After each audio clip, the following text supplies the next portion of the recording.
Oh, it's never just Masha. I mean, again, it's really never just Masha. I mean, even deals are with partners now, amazing partners, because I'm not perfect. I'm far not perfect, and I far don't have all the great strengths. Right. And I know I can bring on others with other great strengths. They can mitigate my weaknesses. They don't have the strengths I have. So by putting us all together, we become this powerhouse. Your network is your net worth.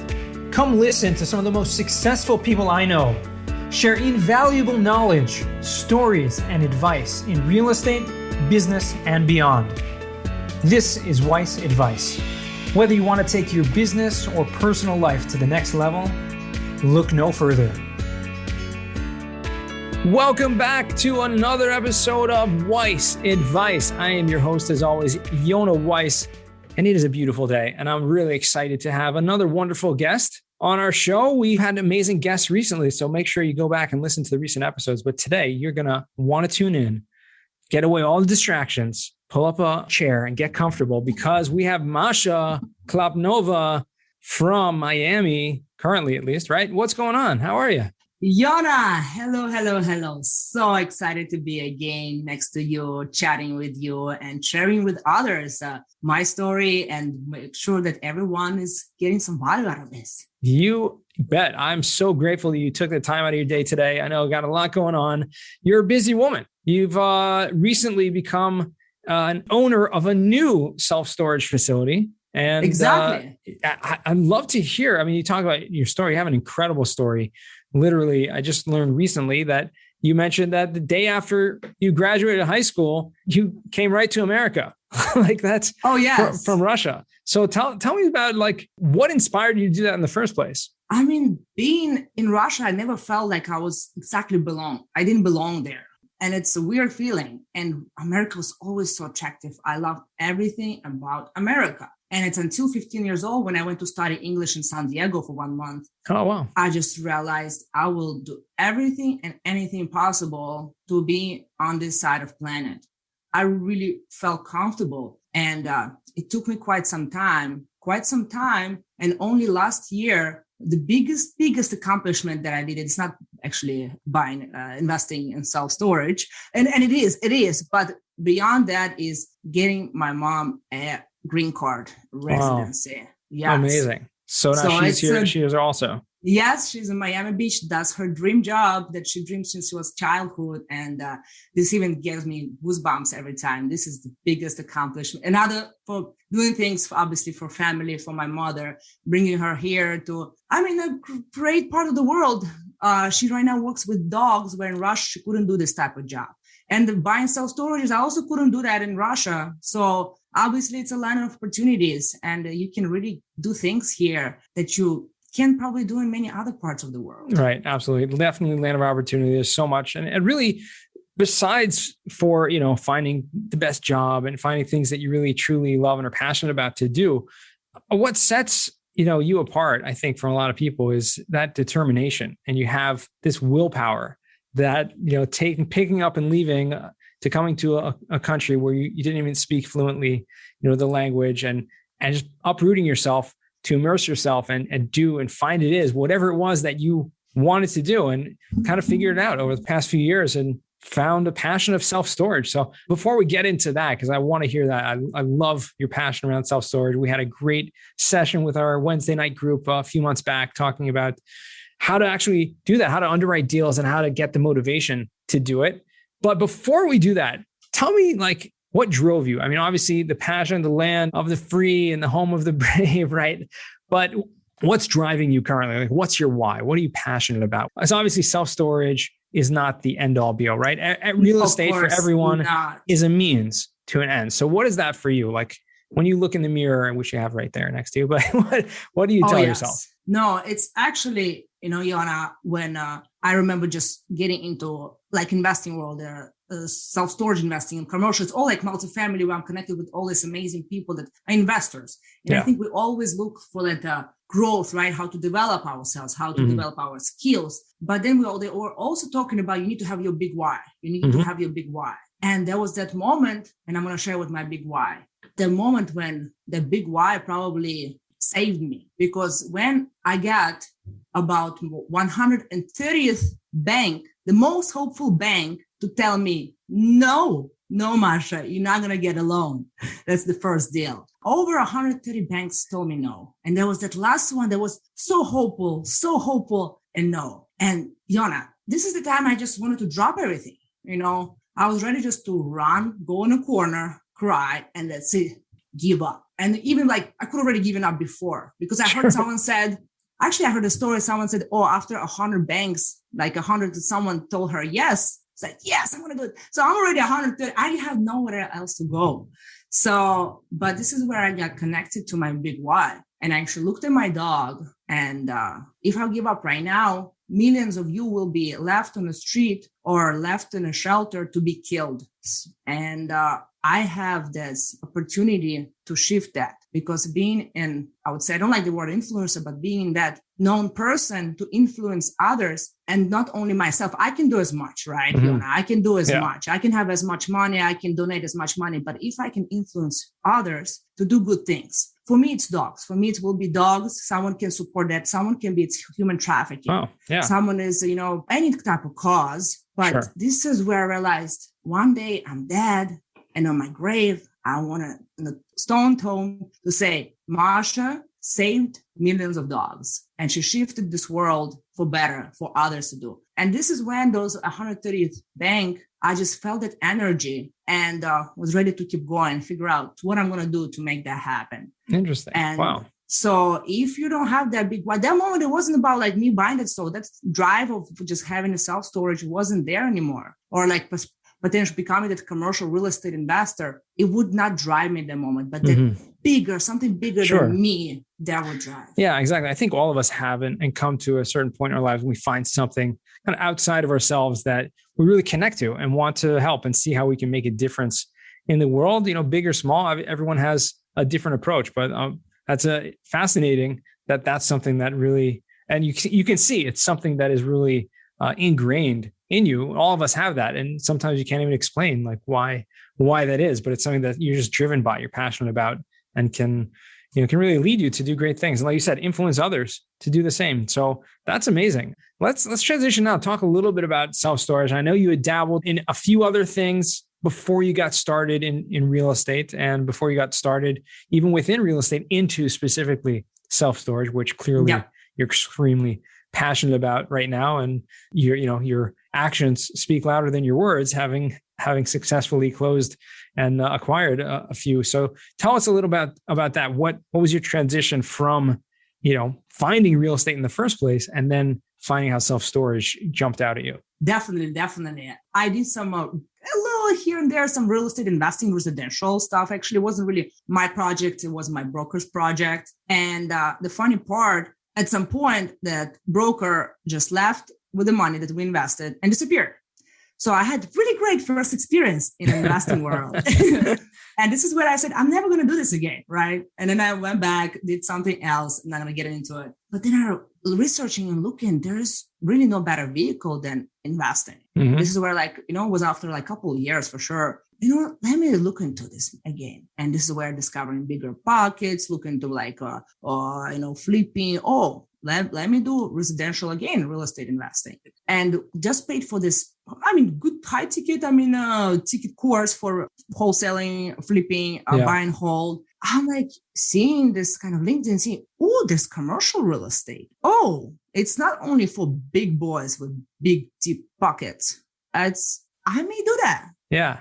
And even though it was so out of comfort zone, I was like, let me see. Let me ask my coach. Can I do that? Do you think I can switch from just residential? Don't do pursue residential, do commercial.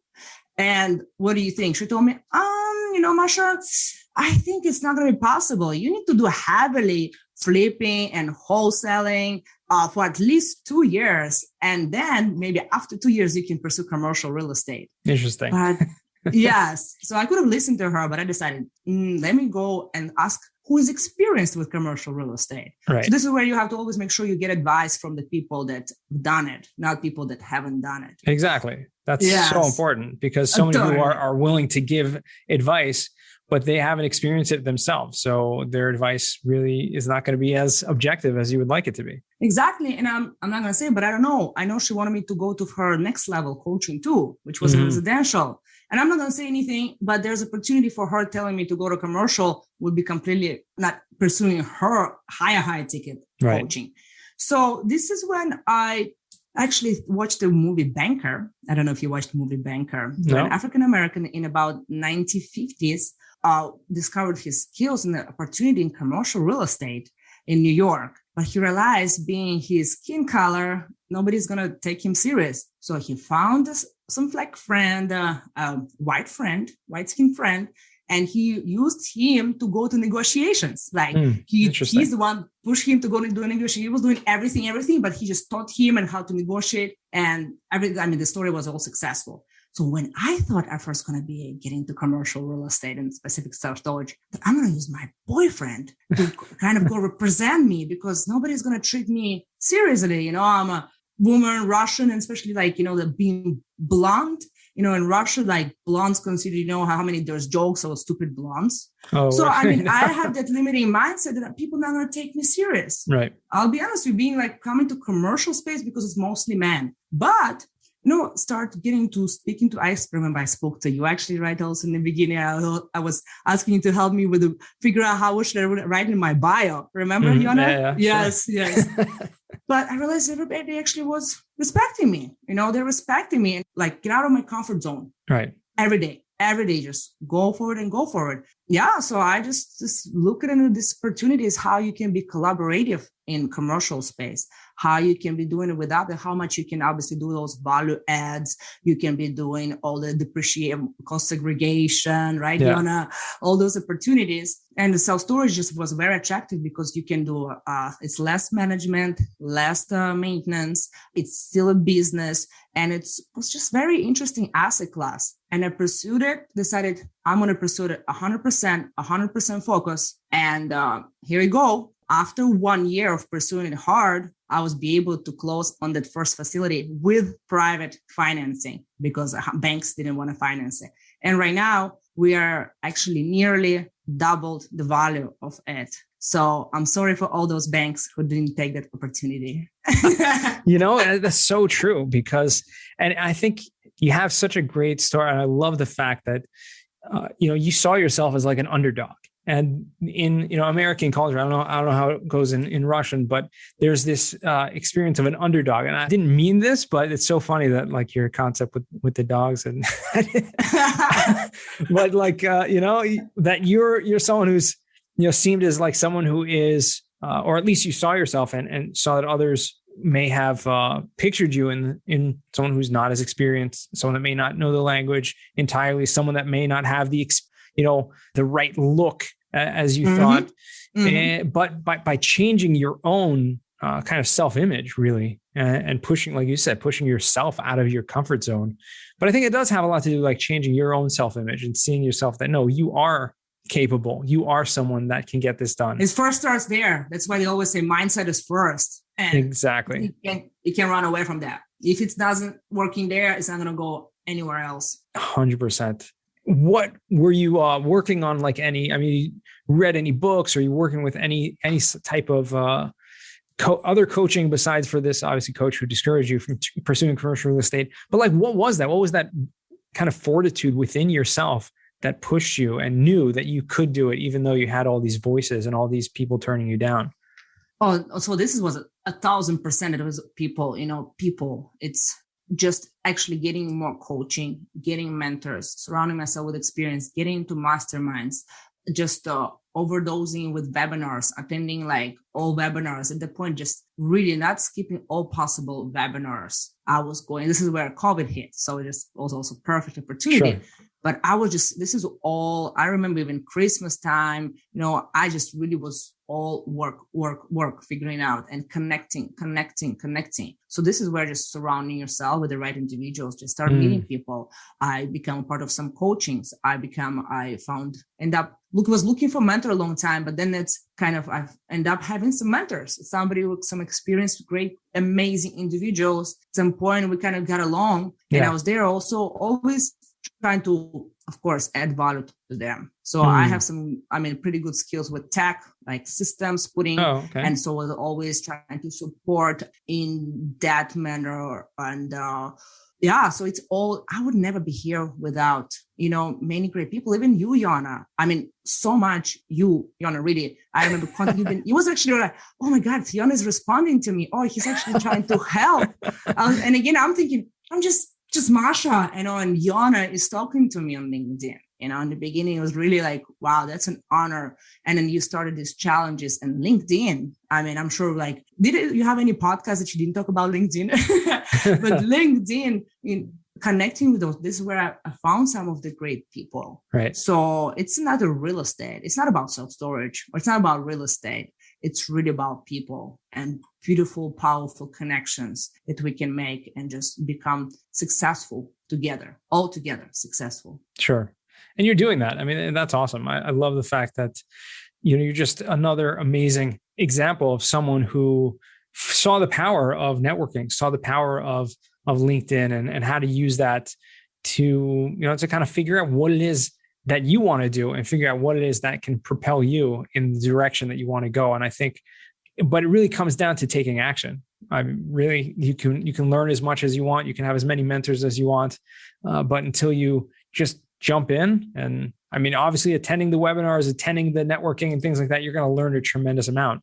But you went out and actually took action and went out and looked for deals and put in offers and all kinds of things like that. And currently still doing that. So tell me, what are you currently you doing this on your own, or do you have a team set up, or are you partnering with others along this journey? Tell us a little bit about that. Oh, it's never just Masha. I mean, again, it's really never just Masha. I mean, even deals are with partners now, amazing partners, because I'm not perfect. I'm far not perfect, and I far don't have all the great strengths. Right. And I know I can bring on others with other great strengths. They can mitigate my weaknesses. They don't have the strengths I have. So by putting us all together, we become this powerhouse. So I've been great. I have great partners on self-storage. And right now I'm potentially partnering on another opportunity with other people is inviting me to their partnership. So that's exciting.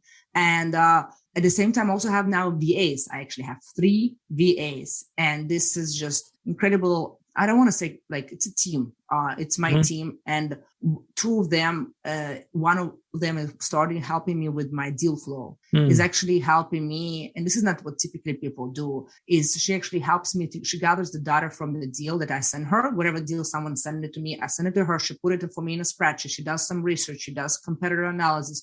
Some of the stuff, not full underwriting. And then later on, I realized, okay, I need for her to some support. And now she has another I hired a kind of lower level. So she's a bit higher level, a lower level person. So there is a team working together on that. And then I have a social media person. First one didn't work out. Now we have another one that we're still kind of trying to figure out how we're working together with her. But my goal by the end of the year, having 7 VAs, where the 7th VA will be the managing all the other VAs. Right. But the next one that I'm hiring is going to be my virtual manager for my self-storage facilities. Nice. Because you can do so much. I don't need to get a full-time manager working in my properties. I have boots on the ground there. Mm-hmm. So, but now I still do a lot of work, the software stuff that wherever the call center and the boots on the ground. So I'm still the connector and still figuring out where I'm going to have a virtual manager managing all those people, all those software and everything, and just give to me just the most high level stuff. So I would say easy, at least 20% only of work. Right. So it's all about, again, those structuring, putting those systems in place and how to become more efficient, because it's so much. I'm working all the time, and I'm trying to figure out how I can be the most efficient. It's daily. I'm figuring out how it can be the most efficient and all these processes. That's amazing. And it's so important. Obviously, you're starting out still. I mean, you're in the beginning, you've been doing this for a couple of years, but still, that's relatively in the beginning compared to the empire that you want to build, right? That takes a team. It takes having the right team members, having people delegating the responsibility of those things. And I think the most amazing thing about storage, more than many other asset classes, is that you're able to really automate so much and do so much of the actual management remotely and doing it from wherever, right? Exactly. But it's also, again, putting some times in writing all those processes for anybody, for any type of manager, where it's like property managers, there's those processes, how they all work, how you want to achieve, what are the steps. Sometimes we have them in our head and we can going to train someone. Oh, you do this. And then you expect them to remember how to perfectly. So it's more like that kind of diagram chart, how to act. If like this, you do this. If that, you do that. And like, wow. So it's structuring. And this is all possible, I think, in any type of business. Yeah, anytime. But I can doubt that self-storage, yes, there's so much opportunity to automate as much as possible. So that's one of the reasons I also chose that asset class, of course. Sure. I mean, you have the background in technology. You have a lot of, able to manage those kind of things relatively easier. But the fact that you so early on realized how much you can automate. There's this guy that I've found on Twitter. I don't know if you come across this guy. His name's Nick Huber.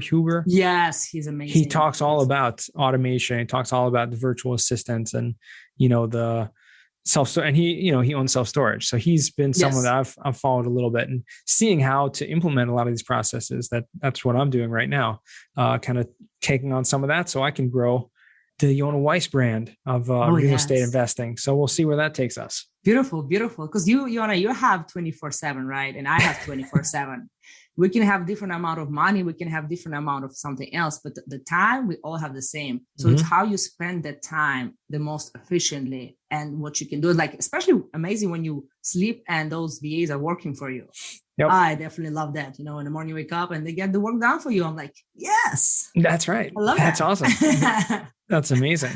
That's it really is really what it's all about. Like finding the right team members and being able to, spend more time doing what it is that you can do best and maximize, your time. I love that. That's so true.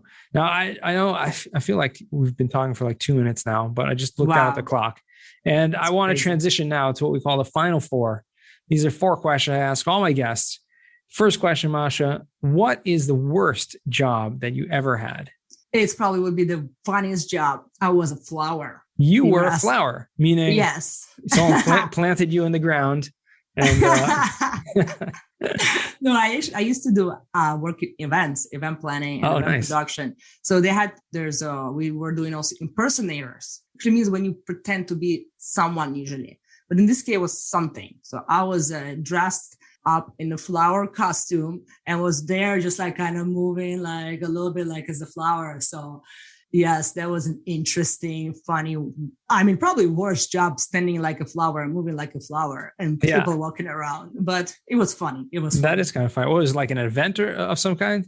It was actually, yes, it was like a gala type of thing. Yes. So, and yes, I used to work in bar mitzvahs. I used to work and do a lot of bar mitzvahs, weddings, galas, and all that other amazing, cool stuff. Oh, wow. Probably doing other things besides dressing as flowers. Yes. No, that was just, they were missing a person to get it done. Yeah. Like, you want to do it? I can do it. Yeah. I can be a flower. Yeah. I can be a flower. That's funny. I hope we got some pictures of that. That's got to be good. I do, actually. I do. Second question. What is a book you've read that's given you a paradigm shift? Something's totally changed the way you've thought about something. Honestly, it was when I decided to pursue self-storage, and I didn't want to read this book. I was against reading this book, but I knew I needed to read this book. And it was the one thing. The one thing, because I have to do 100 things. And before, I've done many things, being a flower, for example, right? And and working in real estate while still doing events and in different type of events, so being all over place didn't bring me great results. So I knew I needed to do the one thing. And this is where I read the book and I focused 100% on self-storage. I'm not saying that all my life I'm going to be just doing self-storage. I'm sure like there's some like opportunities going to be branching out later. But in the beginning, just be so focused. So I hate that concept, but when I read it, it worked. Yep. I can say now I have great results. That's amazing. So don't spread yourself too much. And if you spread yourself too much, read this book. It's going to be definitely a paradigm shift. Sure. Yeah. So we'll definitely put that in the show notes. We've had that come up a few times on the show before. It's certainly a book that actually I read after hearing about it first on the podcast from someone, the one thing by Gary Keller, it really does change the way you look at life and the way you look at things. So find that one thing that you're passionate about, go all in on it, and then, figure out how to branch out from there. So love that. That's a great book. What is a skill or talent that you would like to learn? Singing. So singing. Yeah, I get a goal. I always wanted. I just never thought it's something that I can really do. But I realized, of course I can. I can get a online coach, trainer, and that's it. So I'm going to be starting some time to time, nothing crazy, but tons of classes. And Very I know cool. Some people say it's you can get connected to yourself on a different level when you raise your voice. It's some beautiful experiences that you can get. So yeah, gonna be singing Masha here. All right, singing Masha, the singing flower. The singing flower. There you go. That's amazing. Okay, yeah, online courses, definitely take voice lessons. It's a great idea. So fourth and final question: what does success mean to you? Success can be obviously in what I think the most important to be successful in life, right? Successful in career, it's great, but being successful in life is really to be able to, I think it should be beyond just you. Success is success when other people are successful in life around you. Mm. I don't know, for some reason, for me, comes up the word happiness. It's kind of goes well together. You don't want to be successful and unhappy, right? Right. But being successful in life and actually producing, and again, probably shifting this life for better and shifting others' lives for better. So this is probably success. Wow, that went deep. Yeah, empowering others, being happy. Absolutely. That's really what it's all about. Yeah, couldn't have said it better. That's so true. That's been amazing. This, like I said, this has flown by. But Masha, before we get off, I would love to have our listeners be able to know how they can find you or reach out to you. For sure. Of course, LinkedIn is, social media is so easy. Find just my name on LinkedIn and Instagram, Facebook. I would say those are top 3 platforms. As well on my website. I have a website is mashainvestor.com or topchoiceinvestmentgroup.com. Awesome. So you can definitely come there. I would be happy. You can always reach out and we can schedule a call, and I would love to help because there was people there helping me before, and it's such a great opportunity to help now others and actually mentor and support others with their success. Awesome. We'll make sure to put all of those in the show notes, and so people can find you, reach out to you, because this is someone that if you're listening to this and you're thinking about, well, how can I do something that my dream is to do? How can I get out of something where I'm uncomfortable with? Right? Take Masha's page out of her book and figure out, this is someone who I can follow. This is someone who I can learn from, and hopefully do the same. And we all have fears. We all have things in life that we have goals or things that we think we can't accomplish for various reasons. But if you put your mind to it, I think you're an amazing example of someone who has done that and continues to do that. So wish you much continued success in all you're doing. And I just want to thank you again for taking the time. Thank you so much, Yona. Such a pleasure to be with you. Yeah. I look forward for our big successes. Yeah, well, for sure. There's going to be more, for sure. We'll yes, definitely have to track it. And to our listeners, thank you for being so successful that you listened all the way to the end of the podcast. That's awesome. You should give yourself a pat on the back. And remember, the best advice comes only when you ask. Real quick, I have one question for you. Did you like this episode? If you did, I want to ask you a huge favor. See, the biggest thing that helps this podcast grow and that will spread this message to the whole world is that if you leave a review, a rating, and subscribe to the podcast. What that does is it basically tells the platforms that this podcast is out on is that you like my stuff and I'm doing something right. So take a few seconds out of your day, hit that subscribe button, leave a rating or review. I would be extremely grateful. Also, I want to hear from you guys. So I want to hear some feedback. If you have any questions for future episodes, please find me on LinkedIn. Send me a DM, a connection request, Yona Weiss, and I'd love to hear from you.